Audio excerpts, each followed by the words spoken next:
16ই ফেব্রুয়ারি রবিবার। আজ হচ্ছে সৃজার রিসেপশন। তো যেহেতু অনেকটাই দূরে যাব, তাই জন্য অনেক তাড়াতাড়ি বেরোতে হয়েছে। আমি এসে পড়েছি, এখনও 5টা বাজেনি এখনও। তো বলেছিল 5টায় বাস ছাড়বে, এখনও তো দেখলাম কেউ আসেনি সেরকমভাবে। আর সুশোভন আজকে যেতে পারছে না, কারণ ওর আজকে একটু কাজ পড়ে গেছে, যেহেতু রবিবারে একদম ছুটি নিতেই পারে না। এই যে অনিন্দ আসছে ধুতি পাঞ্জাবি পরে, যেখানেও হাঁটতেই পারছে না। আর এই ধুতি নিয়ে সারাটা রিসেপশন যে কি করেছে। হাই গাইস, আমরা এখন বাসে বসে আছি আর অনিন্দের ধুতি খুলে গেছে।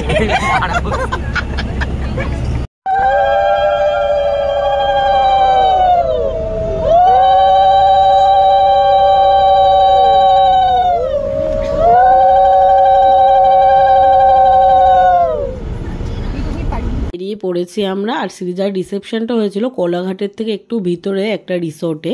খুব সুন্দর ছিল জায়গাটা। আর বাস চলা শুরু হতে হতে আমাদের নাচের দিকে শুরু হয়ে গেছে। আর শুরুটা অনিন্দই করেছিল নাচে, তারপরে সবাই এক এক করে নাচতে শুরু করেছিল। আর পুরো নাচতে নাচতে আমরা খুব মজা করতে করতে গেছি। ভাবছিলাম সুশোভন আসলে আরও ভালো হতো, কিন্তু ও তো যেতে পারেনি।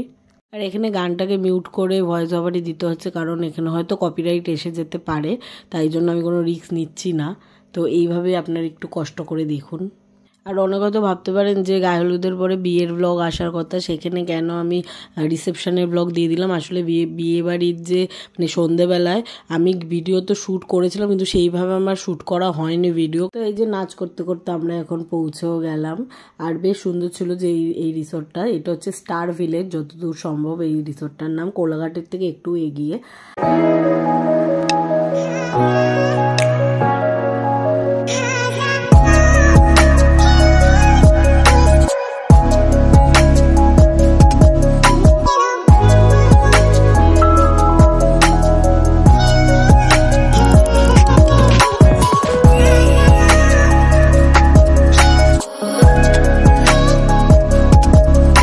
তারপরে এখানে সৃজার সাথে আমরা একটু দেখা করলাম। আর সৃজা আজকে এত সুন্দর লাগছিল যে ওর থেকে চোখ ফেরানোই যাচ্ছিল না।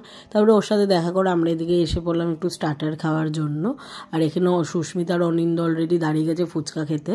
আর আমি এখানে কাবাব আর ফিশ ফিঙ্গার নিয়ে নিলাম। তারপরে আবার এসে এখানে সৃজার কাছে দেখতে। সৃজাকে আমার এত আজকে ওর সাজটা ভালো লেগেছিলো যে ওকে বিয়ের থেকেও আজকে ওই রিসেপশনের দিন ওকে বেশি সুন্দর লাগছিল। বিয়েতে মেহেন্দি না পড়ার কারণেও আজ মেহেন্দি পড়েছিল। আর সারা সন্ধ্যা ওই বাম লাগিয়েছিল যাতে ওর কালার স্ট্রেনটা একটু ভালো হয়। আমরা অনেকক্ষণ হয়েছে পৌঁছে গেছি। আর সৃজাটা আজকে খুব সুন্দর লাগছে, মানে চোখ ফেরানো যাচ্ছে না। আর এখানে আমরা সবাই মিলে যে বসে আছি, আমি, অনিন্দ আর সুস্মিতা এখানে বসেছি। এই জায়গাটা খুব গরম, ভেবেছিলাম যে একটু ঠান্ডা হবে, বাট খুব গরম, মানে আমাদের কলকাতাতে যেমন ঠিক সেরকমই গরম আছে এখানে। তো পুরো ভিডিওটা শেয়ার করবো। আমরা তো এদিকটাতে বসে আছি, আর হঠাৎ দেখছি যে এইদিকে জেঠুকে অনেকে মিলে ঘিরে ধরেছে যে ফটো তোলার জন্য জেঠুর সাথে। আর জেঠুও সবার সাথে হাসি মুখে ফটো তুলছিল। 10:30টার মধ্যে যেহেতু বাস ছেড়ে দেবে, তাই জন্য আমরা ডিনার করতে চলে আসলাম। আর ডিনার করে ওদের এই রিসোর্টেই বেশ কয়েকটা রুম নেওয়া ছিল, তো আমি একটুখানি ওয়াশরুমে গেছিলাম। আর এত গরম লাগছিল যে এখানে একটু বসে আমি রেস্ট করে নিলাম। নিচে আসলাম আর দেখলাম এখানে সৃজাদের আরেক আদরের খুবই সুন্দর মিষ্টি একজন ফ্যামিলি মেম্বার, সে এখানে ফটো তুলছে ওদের সাথে। কিন্তু উনি হচ্ছে নিচে বসবেন না, বসতে চাইছেন না, ওনার ইচ্ছে ওই সোফাতে বসেই ওদের সাথে ফটো তুলবে। তাই জন্য উনি রাগ হয়ে একটু চলেও গেলো যে তুলবই না ফটো। তারপরে ভাবলো যে রাগ করে কাজ নেই, এই যে একজন উঠে গেছে আর উনিও এখন 2 পা তুলে উঠে পড়বেন। তারপরে আমরা বাসে উঠে গেলাম আর দেন বাড়ি চলে আসলাম।